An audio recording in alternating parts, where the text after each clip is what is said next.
নমস্কার বন্ধুরা, লিপি রান্নাঘরে আপনাদের স্বাগত। আজকে আমি আপনাদের বানিয়ে দেখাবো চিকেন পপকর্ন। তো বন্ধুরা, কিভাবে আমি চিকেন পপকর্ন বানিয়েছি সেটা আপনারা দেখে নিন। আর চিকেন পপকর্ন বানানোর জন্য আমি প্রথমে নিয়েছি চিকেন, একটা বাটির মধ্যে কিছুটা পরিমাণ চিকেন নিয়েছি। আর চিকেনের এই পপকর্নটা বানানোর জন্য গোলমরিচের গুঁড়া লাগবে। আমি এখানে 1 টেবিল চামচ পরিমাণ গোলমরিচ গুঁড়া করে নিয়েছি। আর নিয়েছি আদা আর রসুন। আদা রসুন আমি ছেঁচে তারপরে আমি বেটে নিয়েছি।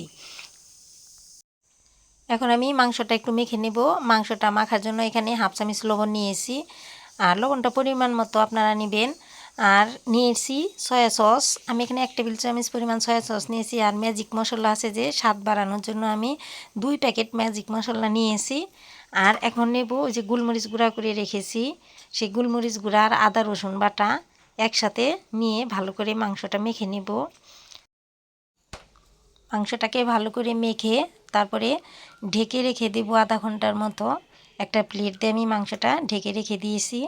এখন শুকনা বেসন গুলানোর জন্য আমি একটা বাটির মধ্যে নিয়েছি 2 মুঠ ময়দা নিয়েছি। আর নিয়েছি কর্নফ্লাওয়ার। কর্নফ্লাওয়ারটা অবশ্যই লাগবে, তা না হলে মুচমুচে হবে না। আমি যতটুকু ময়দা নিয়েছি তার চেয়েও 4 ভাগের 1 ভাগের চেয়েও কম আমি কর্নফ্লাওয়ার নিয়েছি।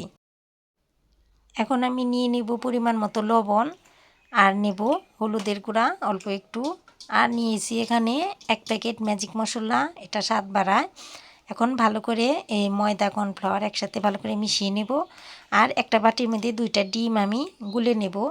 আর এর মধ্যে একটুখানি লবণ দিয়ে ভালো করে কাঁটা চামচ দিয়ে ভালো করে ডিম 2টাকে গুলে নিয়েছি। আর এই যে ঢেকে রাখা মাংস এখন আমি খুলে নিয়েছি।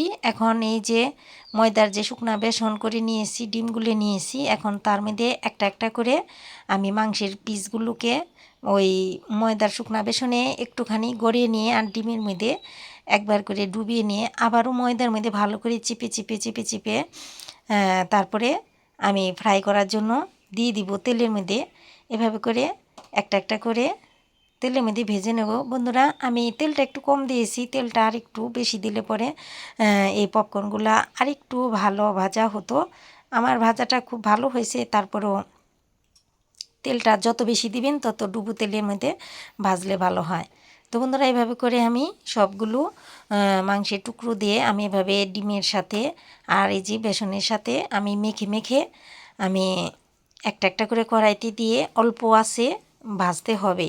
আর বেশি আঁচ দিলে পরে পুড়ে যাবে, ভিতরে মাংস শক্ত থাকবে। এর জন্য একদম অল্প আঁচে আমি ভেজে নিয়েছি। বন্ধুরা, এভাবে করে সবগুলো পপকর্ন আমি ভেজে নিয়েছি। সস দিয়ে, টমেটো সস দিয়ে খেতে আমার কাছে খুবই ভালো লাগে, বা সস ছাড়াও খেতে ভালো লাগে। আমি একটা খেয়ে নিয়েছি সস দিয়ে। তো বন্ধুরা, এভাবে করে আপনারা বাসায় বানিয়ে খেয়ে দেখবেন। ভিডিওটি ভালো লাগলে একটি লাইক দিয়ে দিবেন, আর অবশ্যই অবশ্যই সাবস্ক্রাইব হবেন। আর ফেসবুক থেকে যারা যারা দেখছেন তারা পেজটিকে ফলো করে আমার পাশে থাকবেন। ধন্যবাদ।